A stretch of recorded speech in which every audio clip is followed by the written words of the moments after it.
Well, good evening. You can have a seat. If you got a Bible, I invite you to take it up to the Song of Solomon.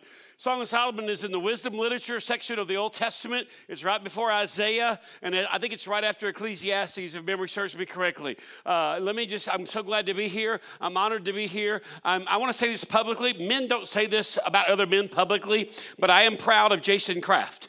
And here's why I'm proud of Jason Kraft. I call him Jacob behind his back. I said to my wife, I'm going to hang out for the weekend with Jacob. And she's like, I thought his name was Jason.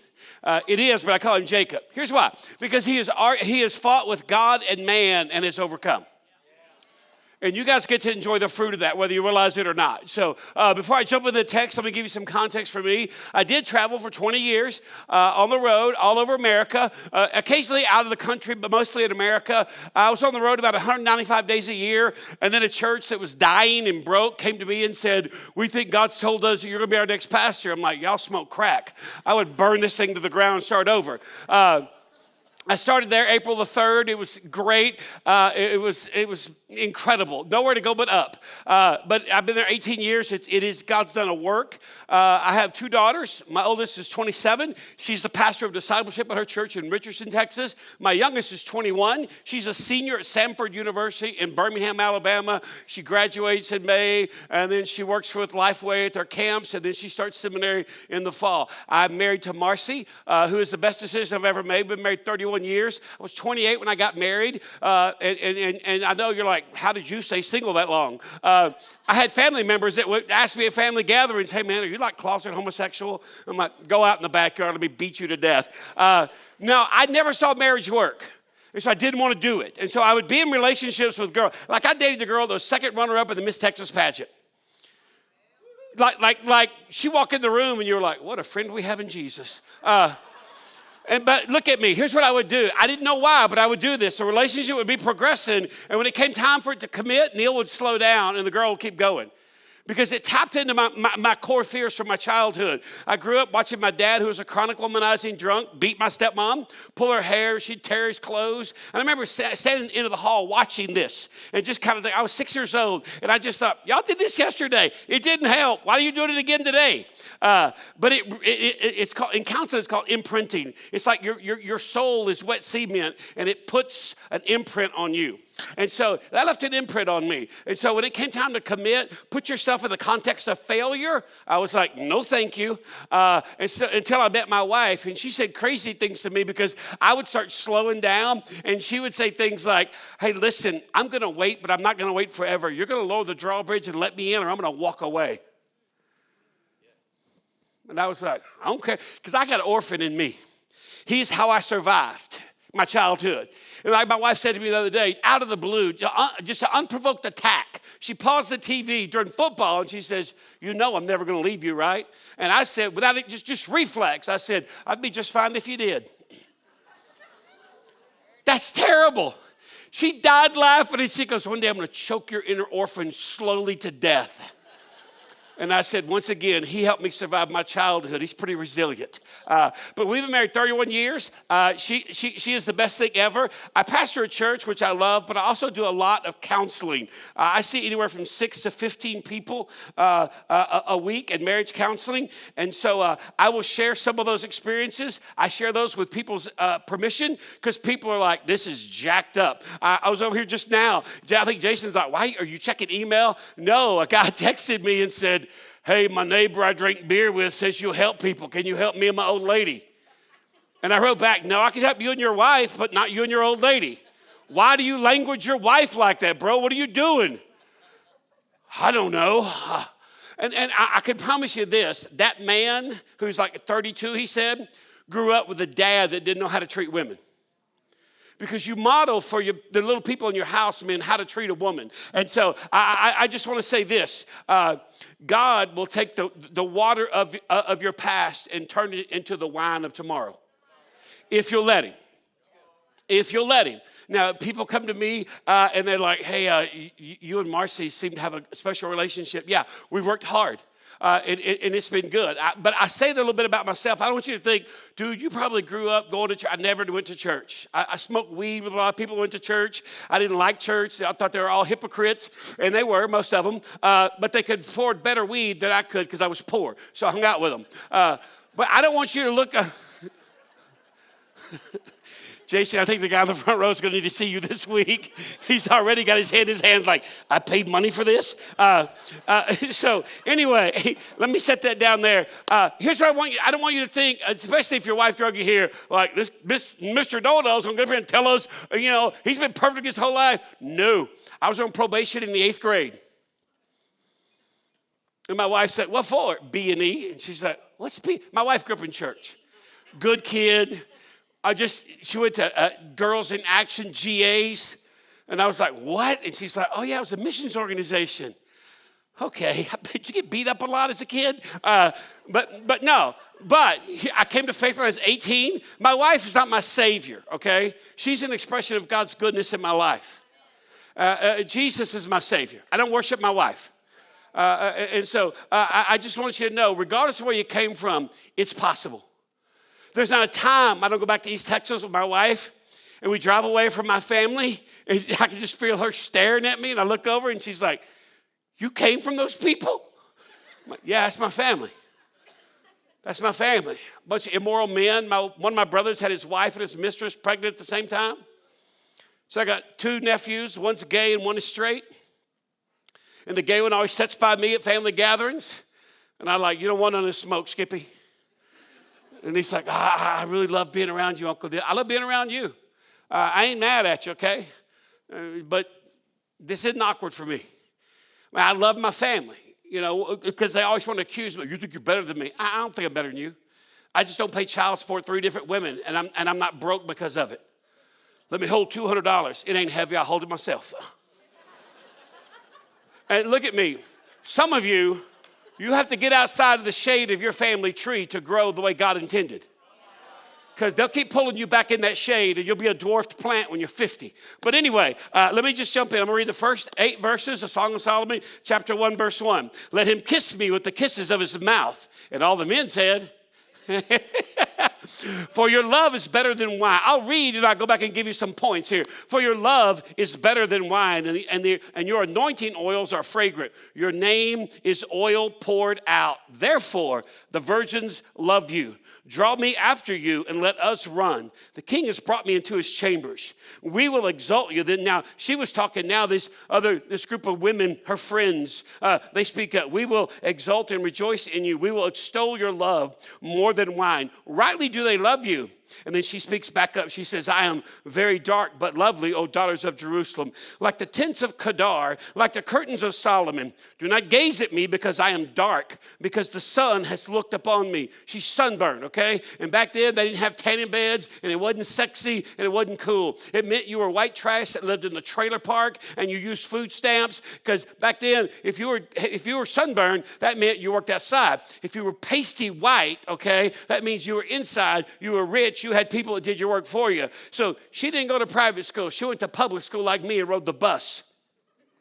Do not gaze at me because I am dark, because the sun has looked upon me. My mother's sons were angry with me. That'd be her brothers. Remember that. We're going to come back to that at the very end tomorrow. My mother's sons were angry with me. They made me keeper of the vineyards, but my own vineyard I have not kept. Tell me, you whom my soul loves, where you pasture your flock, where you make it lie down at noon. For why should I be like one who veils herself besides the flocks of your companions? If you do not, now Solomon speaks up. If you do not know, O most beautiful among women, follow the tracks of the flock and pasture your young goats beside the shepherd's tents. I compare you, my love, to a mare among Pharaoh's chariots. Your cheeks are lovely with ornaments, and your neck with strings of jewels. We'll stop right there. Just for the record, never say to your wife, you are like a mare. That's just not something, like there's a couple in my church, they got married, and he walked up to her at a bar and said, man, you got childbearing hips. And I was like, out loud, and he goes, yeah. I just thought, man, she's attractive. I think she'll bear me a lot of children. And I'm like, there is a God. So I want to talk to you right off the start about how it all started, okay? Let me give you 4 or 5 things from what we just read. Number 1 is this. The Bible is comfortable with female sexuality. The Bible is, she says, let him kiss me with the kisses of his mouth. That doesn't mean that she's some pervert, she's dirty, she's whatever. No, she's just comfortable. And the Bible is comfortable. You'll see all through her, all through here. She is telling him what she wants him to do. And a lot of times he's setting the pace and saying, you know what? Do not arouse her awaken love until it's time. And she's like, whew, okay? And so if you're here, I tell, in premarital counseling, I tell young men, now you realize that women have a sex drive as well, right? And 8 out of 10 of them go, are you serious? And I'm like, oh my gosh. And so the Bible is comfortable with what we as a culture are not comfortable with. She has a great line in here. She says, for your love, let him kiss me with the kisses of his mouth. Why? Because your love is better than wine. I see a lot of people in counseling who cannot say that. You should ask yourself tonight, can you say that? Your love is better than wine. I see a lot of women who think red wine and Netflix is better than hanging out with their husband. Matter of fact, I see a lot of women who come to me and said, hey, I think I got a bad relationship with alcohol. What makes you think that? Because I drink maybe a bottle of wine, a bottle and a half a night, and binge watch Netflix. Where's your husband? I don't know. Just doing whatever. So he does whatever and you do whatever. Yeah. They can't say your love is better than wine. So the first thing I want to just lay out there right off the top, the Bible's comfortable with female sexuality. Secondly, put a star by this. A woman's comfort in a relationship is proportional to the man's character. A woman's comfort level in a relationship is proportional to the man's character. It's verse 3. She says, your name is oil poured out. Therefore, the virgins love you. Your name is a reference to his character. It's the Hebrew word charasso, C-H-A-R-A-S-O, charasso. And it refers to a metal tool that they would use to make imprint on leather. I'm going to date myself here. Did any of you men that are like over 50 remember when Western belts, you could get your name in the back of it? And they would take, what am I saying? This is Amarillo. You're like, wow, I got it on right now. What's the problem with that, redneck? This is what she says. Your name leaves an indelible impression. I'm not the only one that is fond of you. She says, your name is oil poured out. We don't really get that. It's some translations, I think the New American Standard says, your name is first pressed oil. If I said EVOO, how many men would know what I was talking about? Yes, I see a hand. Yes, right in the front row. What is EVOO? Extra virgin olive oil. My wife had it on the grocery list, and I just said, olive oil, just got some olive oil. And she said, hey, I said extra virgin olive oil. This is not extra virgin. I'm like, okay, so it's not been to the prom, okay? What's the difference? And she goes, no. Say it again. Cold pressed. She said, yeah, this is not as pure. I don't like cooking with this. And I was like, somebody grew up on the other side of the tracks from me, but anyway, she says your name is pure. Now, when I say a woman's comfort in a relationship is proportional to the man's character, this is what I mean. Ladies, if you compromise for a man who has no character and marry him, you will live in a big house with a man you don't respect. It'll just happen. I ain't hating on your big house. I got people in my church, they got 7,400 square feet. Anytime I go there for dinner, I'm like, Marco, Polo, where's the dining hall? He goes, it's called the kitchen, Neil. I'm like, this is bigger than my middle school cafeteria. Nothing wrong with living in a big house. But if you compromise in the dating process and you get with a man that doesn't have character, you will feel it. You might not feel it in the moment, but you'll feel it, because here's the thing. Character cannot be hidden, and a lack of character will always be experienced. It will always be experienced. First pressed oil poured out. He's like, hey, your name, it has character. I'm not the only person who thinks this. First pressed oil was used in worship at the temple. They'd press it again and make things like soap or candles or household items. But she said, hey, listen, your name, whew. And by the way, my wife says this to me all the time. It's very vulnerable. Men don't do vulnerability very well. So my wife would just sneak up on me and I'd be in the kitchen and she'll come up behind me and say, by the way, Neil McClendon, your name is safe in my mouth. And I'm like, what am I supposed to say? And then she'll go, let it in. And I'm like, okay, I let it in. And she said, you don't know what to say, do you? No. She goes, don't make a joke. I love your humor, but just let it in. What I mean is when you're not around, I will never slander you when I'm talking to my girlfriends. I will never run you down, and I will not stand for somebody else speaking ill against you. And I pastor a decent-sized church. And why do I say that? Because Baptists are mean. And my wife, she lives up to it. She don't play. She's just like, not in my presence. Here's the third thing. Here's what this woman is saying to this man. Invite me into a story that's big enough to live in. Look at verse 4. Draw me after you and let us run together. It's a singular in the beginning. Draw me after you and let us run together. Men, there's not a woman in this world that will not follow a man who leads with intentionality.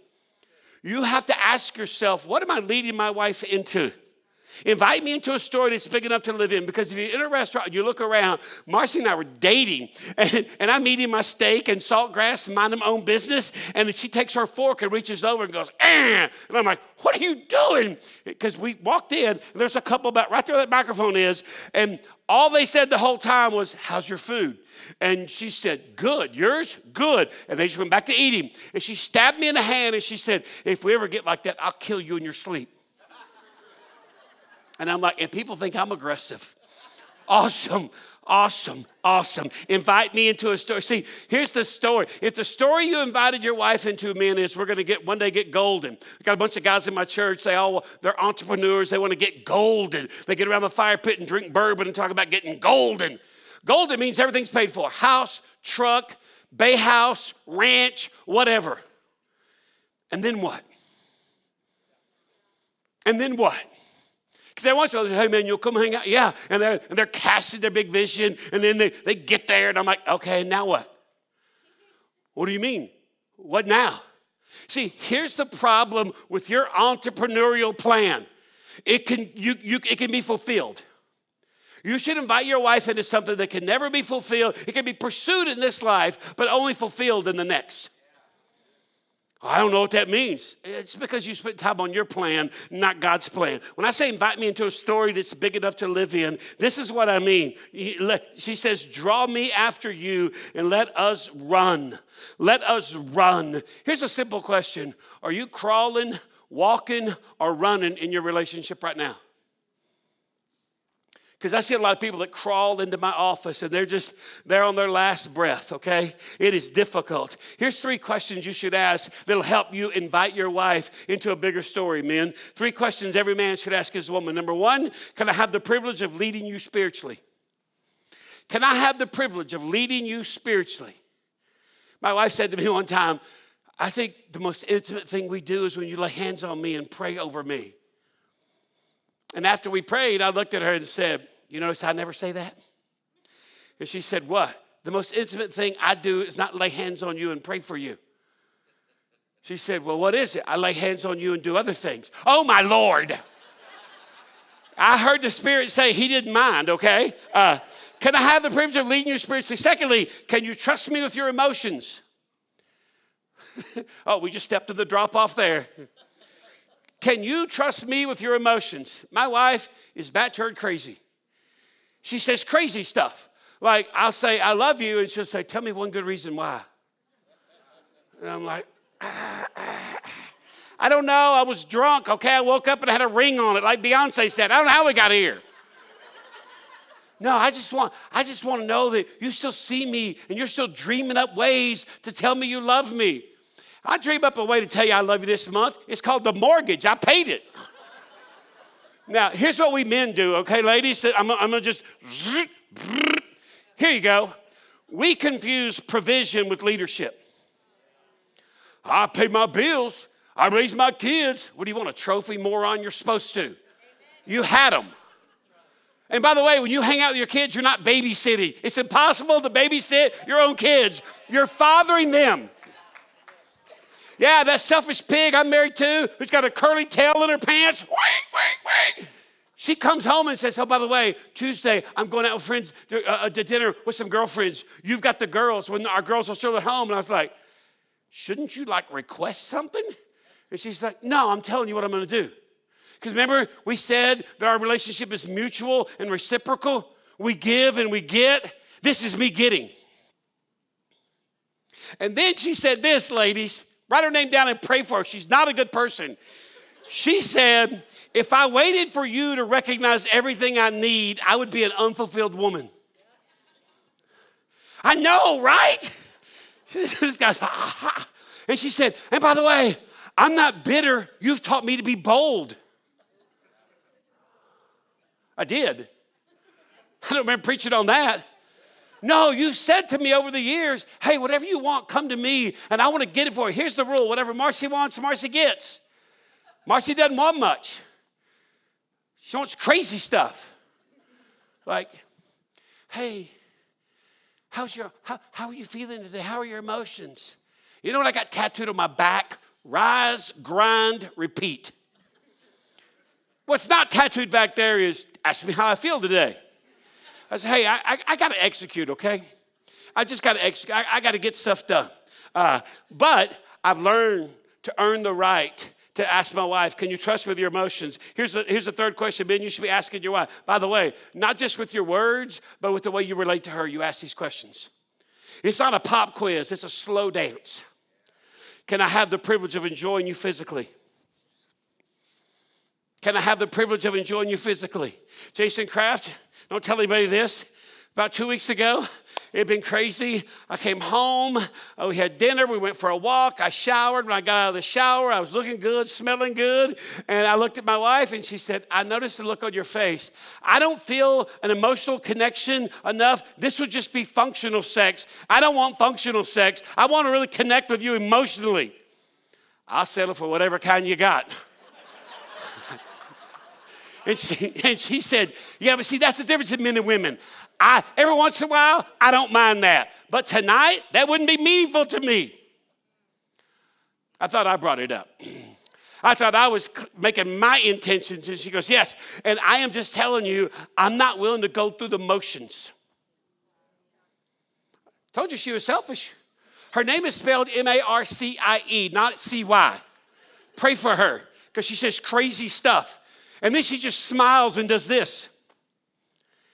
And she said to me one time, hey, is there room in our house for my priesthood too?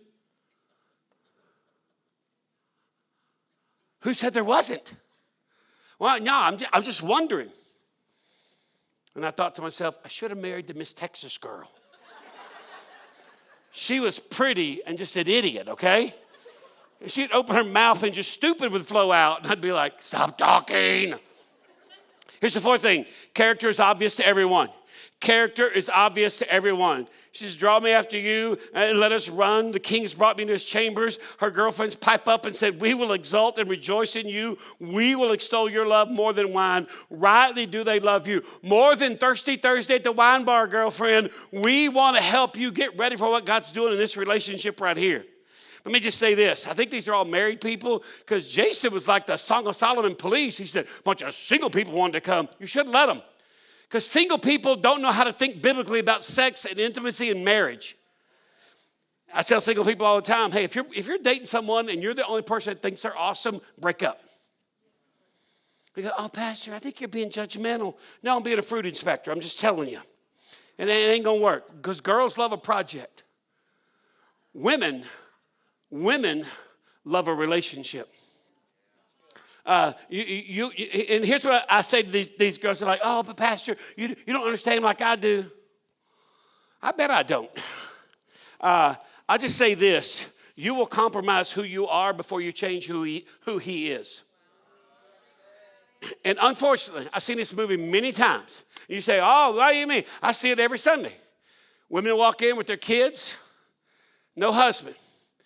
This is opening weekend of deer season. Yeah. Some of you men like, hey, God, you made me go to some song, God, you know it's opening weekend. Be a bunch of men. I mean, they're out there right now smearing themselves with gear lube, getting ready, contributing to the GDP of Shiner, Texas. That's what kind of helligans I pastor.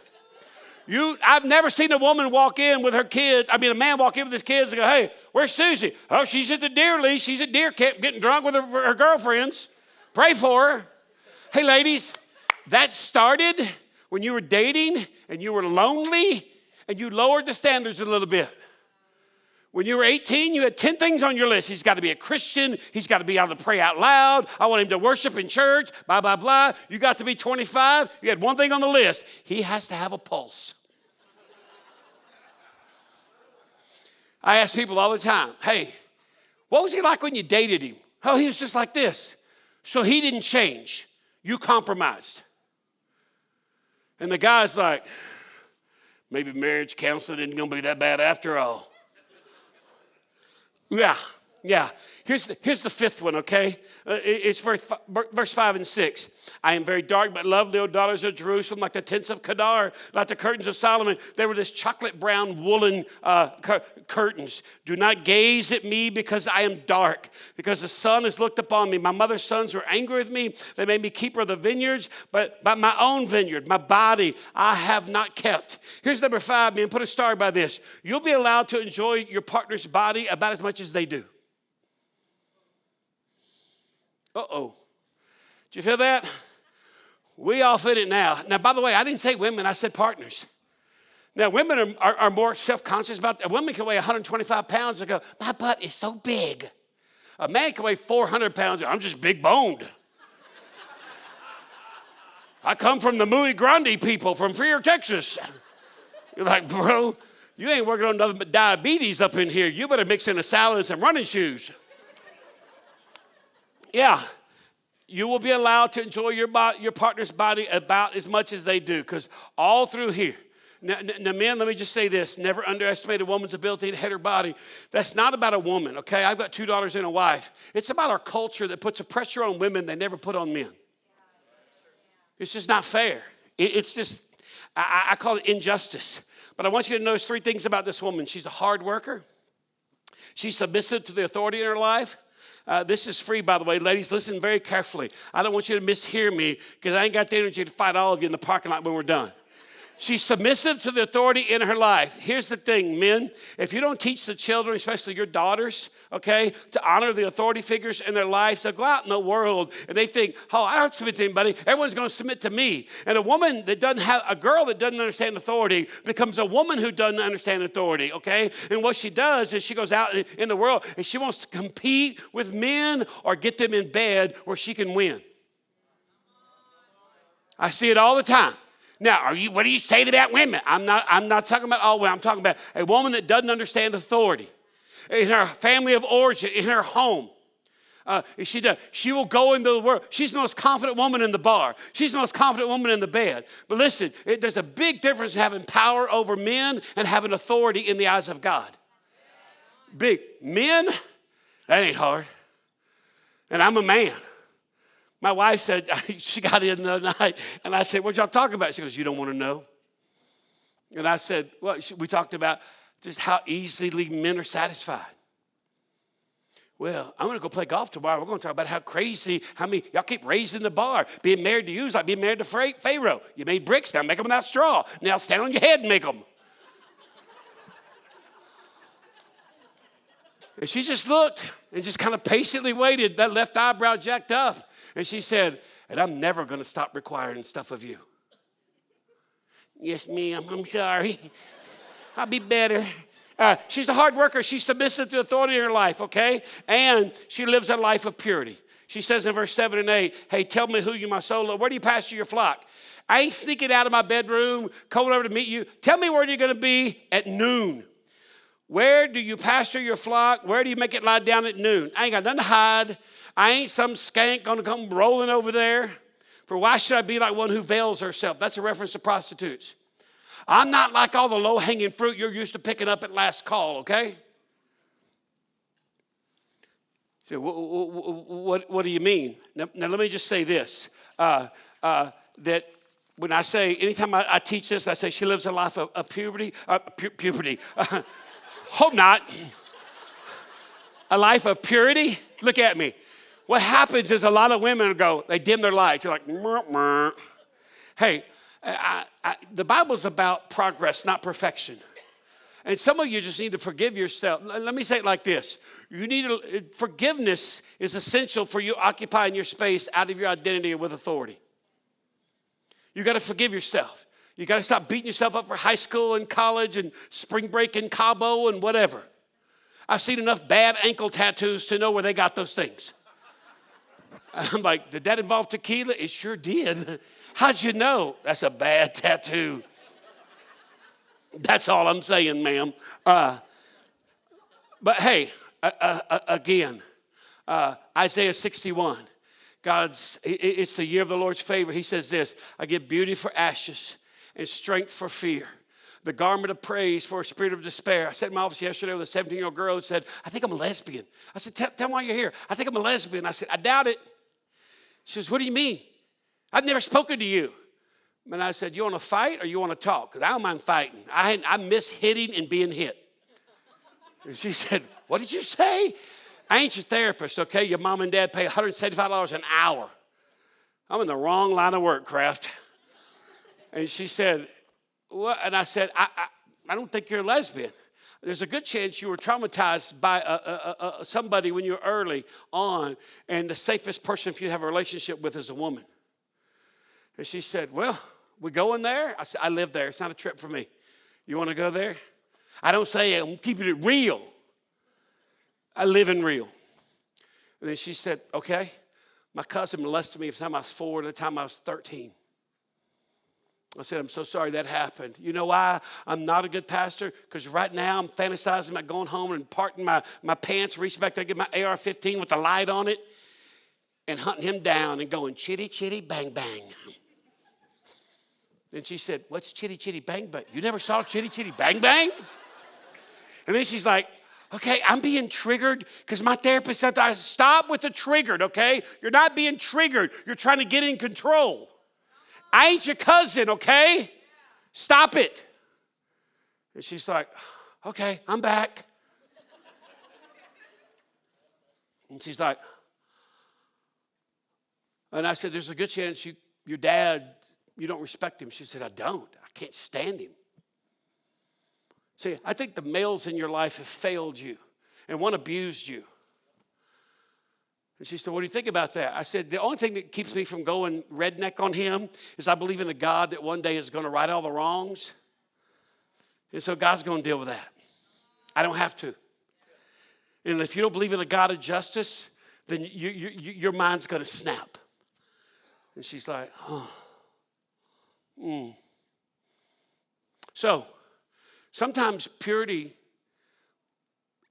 wasn't just something you did. For some of you, it was something that people did to you. We'll talk about that just in a minute because something got awakened in you way too early. And by the time you were 16, it wasn't a little pilot light. It was a bonfire because it got awakened way back there when it shouldn't have. Does that make sense to anybody but me? Okay. Let me give you some essential messages. I'll start reading in verse 9.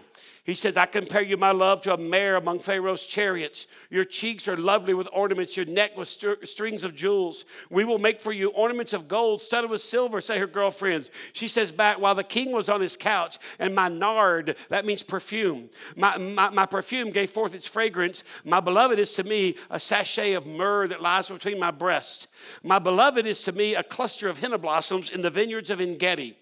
Behold, he speaks up. Behold, you are beautiful, my love. Behold, you are beautiful. Your eyes are doves. She answers back, behold, you are beautiful, my beloved, truly delightful. Our couch is green. The beams of our house are cedar. Our rafters are pine. You're like, what in the world? Are we going to Home Depot? What are these people doing here? Look at what she says in chapter 2, verse 1. I am a rose of Sharon, a lily of the valleys. Now, this is the same woman. See, the Bible's not chronological, like, and then Wednesday and then Thursday they got up and had avocado toast. Some time has elapsed. The woman in chapter 1 who's like, dude, I canceled my gym membership. I got cankles. Don't look at me. I hate my body. Chapter 2, verse 1, she's like, I'm the rose of Sharon. I'm the lily of the valley. Put on the Barry White. About to rock your world. Marvin Gaye on line 1, time for some sexual healing. And he's like, now, by the way, years ago, I had dinner with my wife and my wife's best friend in Pensacola, where my wife's from. And Karen, her best friend, started crying. I was like, oh, good Lord. She's the counselor. Good Lord, Dr. Freud, are you going to cry? What are you doing? Oh, shut up. I want to thank you for the way you love my friend Marcy. She's a different woman.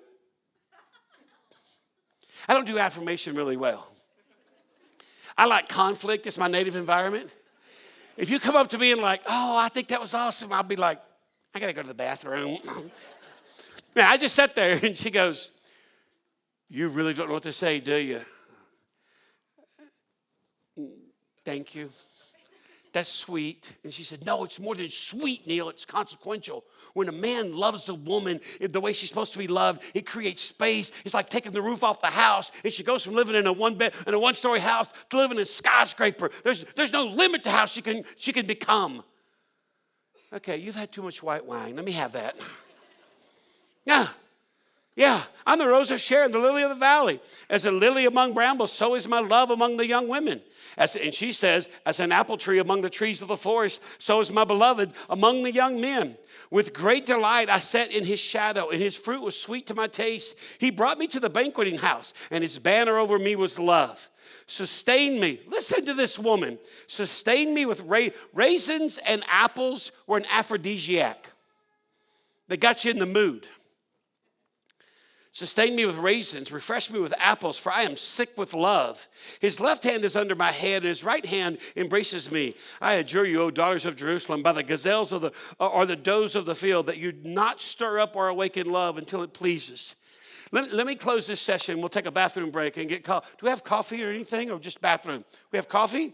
Even better. I'll be first. I'll get Jason to pray, and I'll sneak out the side door. There's messages you have to send each other in marriage. Now, in my church, women are always coming up to my wife and going, I just cannot believe he made that joke about you. And she's like, it was a joke. She goes, what do you think I get all the time that we have elasticity in our marriage? It's not dry and brittle. Oh, so you're not bothered? No, the lady said, I look over the Marcia, you're just cackling. She goes, because it's funny. We work hard to send essential messages to each other. Let me give you some essential messages right out of Song of Solomon, starting in chapter 1, verse 9, all the way down to 2:5. Here's one. Number one, you stand out and you continue to stand out. It's verse 9. That's what he says to her. He says, I compare you, my love, to a mare among Pharaoh's chariots. Here's why she stood out. Pharaoh's chariots were pulled by male horses, not by female horses. A female horse is a mare. He's like, hey, you, oh my gosh, you stand out and you continue to stand out. One of the things we have to do is to reassure our partners that we still love them. We still have chosen them. We have no regrets. We don't feel trapped because we got a minivan and a mortgage. We want to be here. We're not here against our will. My wife says crazy things to me. I mean, I'll say something and sometimes I'm like, we turn out the lights. She reads. I'll be reading. I don't like to read in bed. I'm watching SportsCenter or something. She goes to bed. I turn out the light, and she'll say, with her laying on her side, I'm back there. She'll say, I love you, Neil McClendon. And I'll say, I love you too, babe. And then she'll say, can you tell me one reason why? And every once in a while, I'm just like, about a month ago, I was like, and she said, by the way, the moon shines through that crack in the curtain and I can see what you're doing. Billy Joel called and he said, leave a tender moment alone.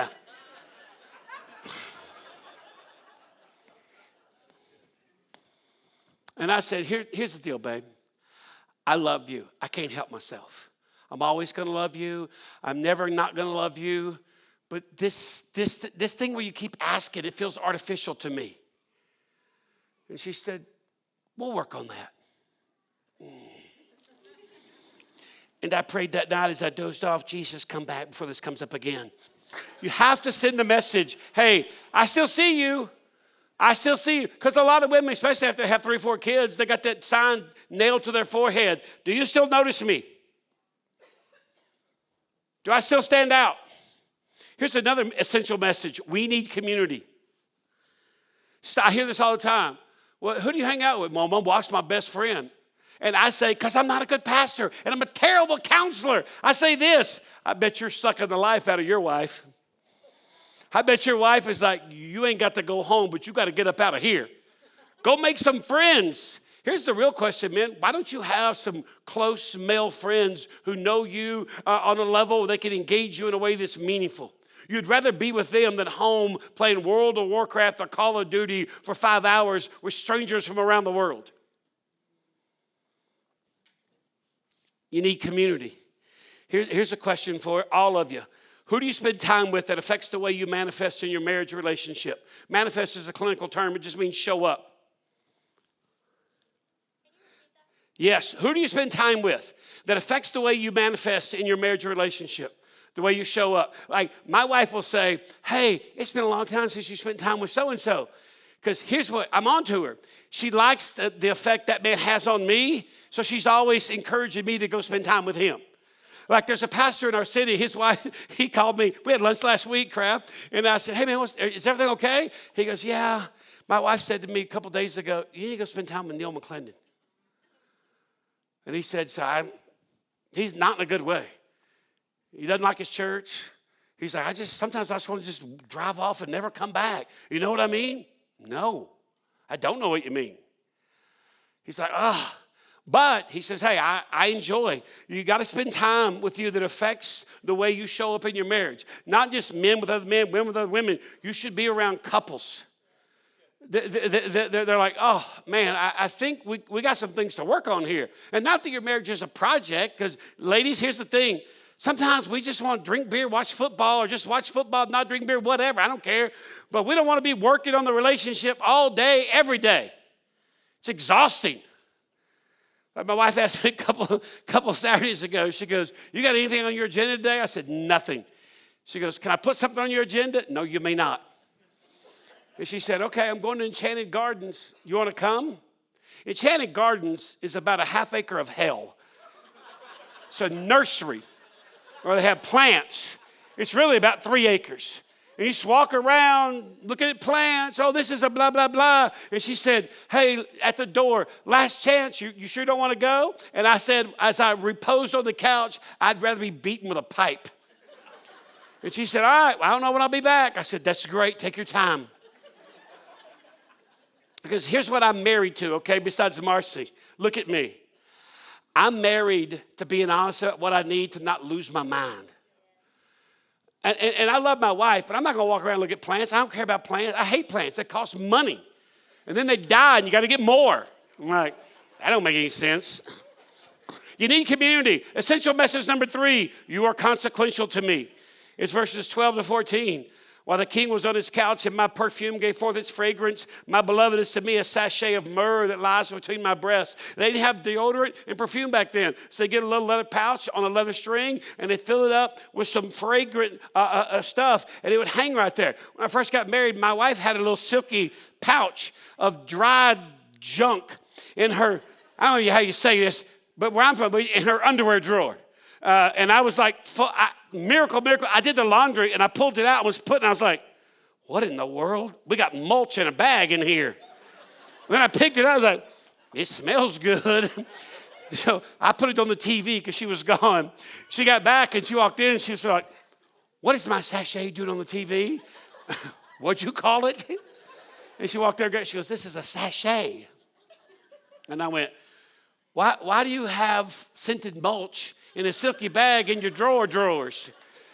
And she just, at the doorway to our bedroom, she smelled it. She goes, it makes me feel pretty.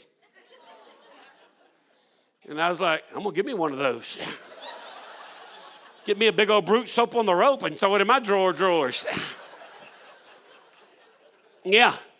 She said, hey, the thought of this man is a fragrant aroma to me. Yeah.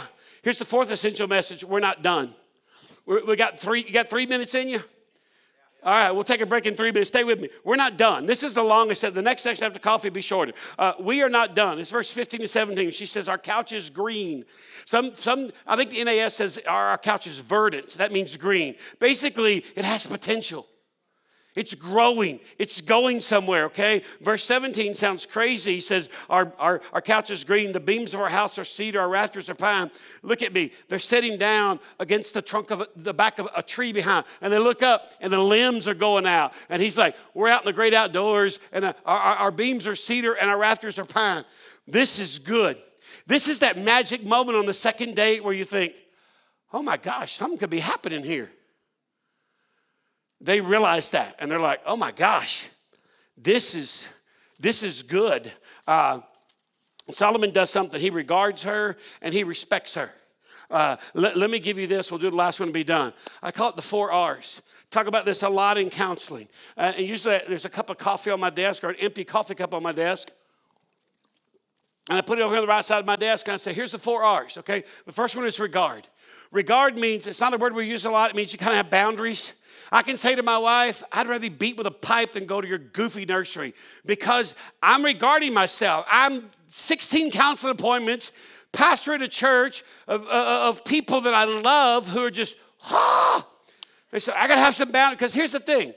You can let yourself get so overheated and boiled dry that you have to self-medicate. And some of you could stop smoking weed if you just have boundaries. You got to regard yourself. I know it's legal in 21 states.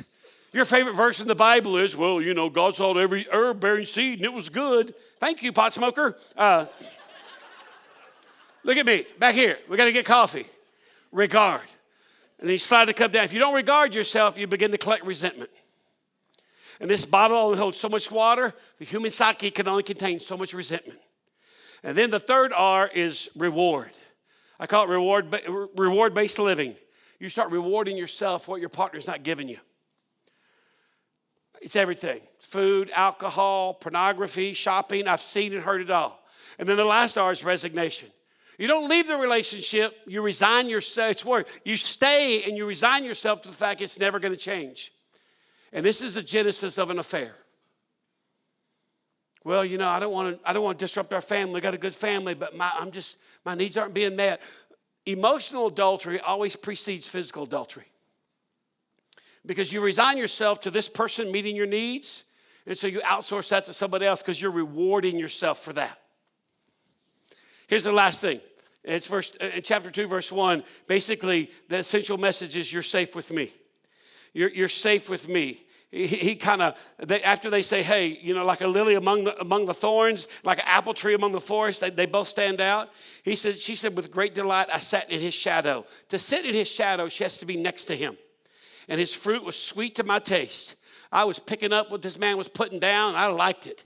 He brought me to the banqueting house, and his banner over me was love. Besides a great 80s or 90s worship song, a banner is a military device. And they would hold it on the field of battle, and when they got scattered and disoriented, they'd look up and go, oh, we're rallying right there. Some of y'all don't know if you remember this. Remember when you knew who so-and-so's girlfriend was because she was wearing his senior ring with tape under it or had his letter jacket on? That was their banner. This is how, hey, I'm going with Joey Smith. I'm his girlfriend. I'm wearing this big, dorky, clunky letter jacket. This woman said, hey, what distinguishes me as belonging to this man, and everybody knows it, is the way he loves me. So I'm not on the market. I'm not interested. Not at all. Because she's safe with him. And then she says this, verse 5. Don't miss this. It's about to get awkward up in here. Sustain me with raisins. Refresh me with apples, for I'm sick with love. Let his left hand is under my head, and his right hand embrace me. What's your name right here? Jason's son-in-law? What's your name again? Brent? Brett. Coach Brett, right? Brett. Now she says, let his left hand be under my head. Now if your wife stood up and you just put your hand would be behind her head.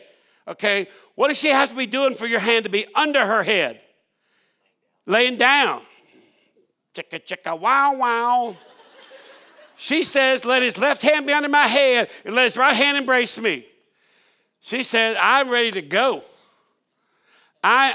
Yes. Because she's a skanky woman, Brett. Probably a Democrat that watches CNN and doesn't vote for Trump. Make America great again, Brett.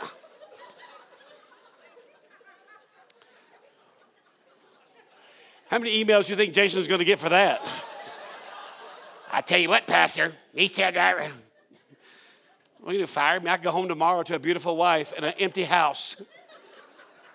I drew your daughters of Jerusalem. Look what happened. She says, hey, here's the thing. when a man treats a woman like she wants to be treated and was created to be treated, she wants to give herself to you.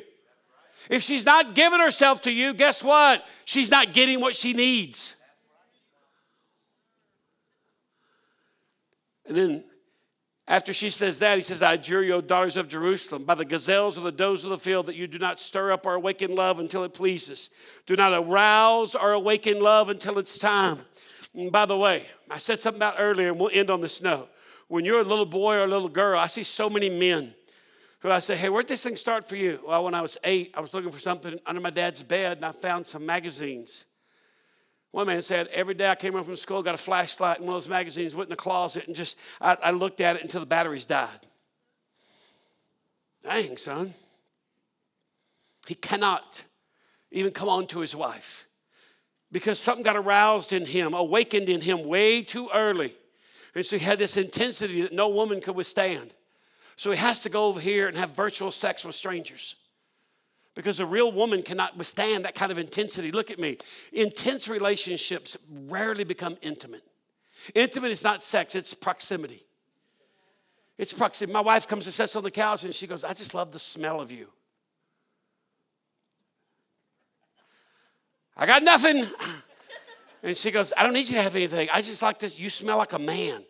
And she reaches over and she goes, and you got big hands. I like to put my hand in your hand because I feel safe. Okay, this is kind of uncomfortable and awkward. How long am I going to do this? I don't say that, but I think it. And then because she knows me, she's like, I'm wearing on you, aren't I? A little bit. I love you. I'm always here for you. This, okay, check, good. Neil's awesome. I got it this morning, told myself that 3 times. She's like, no, you didn't. Do not arouse or awaken love until it's time. See, here's the thing. Pornography introduces a measure of intensity into your psyche that cannot be maintained by marriage. It can't. Because here's what we don't tell you, and I'm going to pray, we're going to be done. A lot of days, nothing dramatic happens. You go to work, you come home to those thankless kids. Like, my friend Susie has an iPhone 16. Mine's a 14. Well, your friend Susie's a tramp too, but since we're comparing, she's been passed around like a bong at a Foghat concert. But I digress. Nothing dramatic. And you walk in and your wife not cooked your favorite meal and she's exhausted and you get done and you're like, hey, sugar mama. And she's like, really? I got nothing, okay? I got nothing. I'm exhausted. I'm going to go take a shower, maybe a bath, and contemplate drowning myself.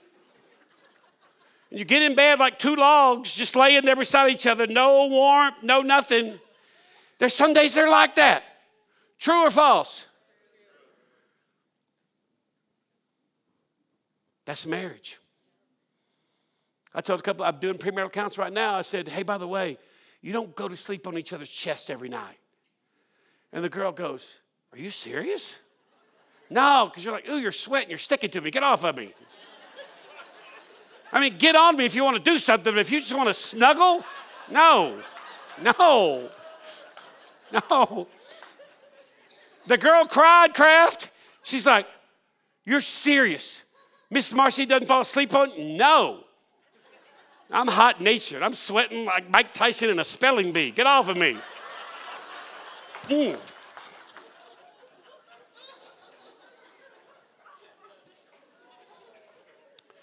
Here's the last question. I'm praying and we're breaking. Look at me. What message should you be sending to your spouse these days? Because you have a capacity to send a message that has weight unlike anybody else in the world. Let me pray. Lord Jesus, thank you for marriage. It's hard work, but it's good work. And there's nobody in here that their relationship is beyond the pale if we're willing to tell the truth and work hard.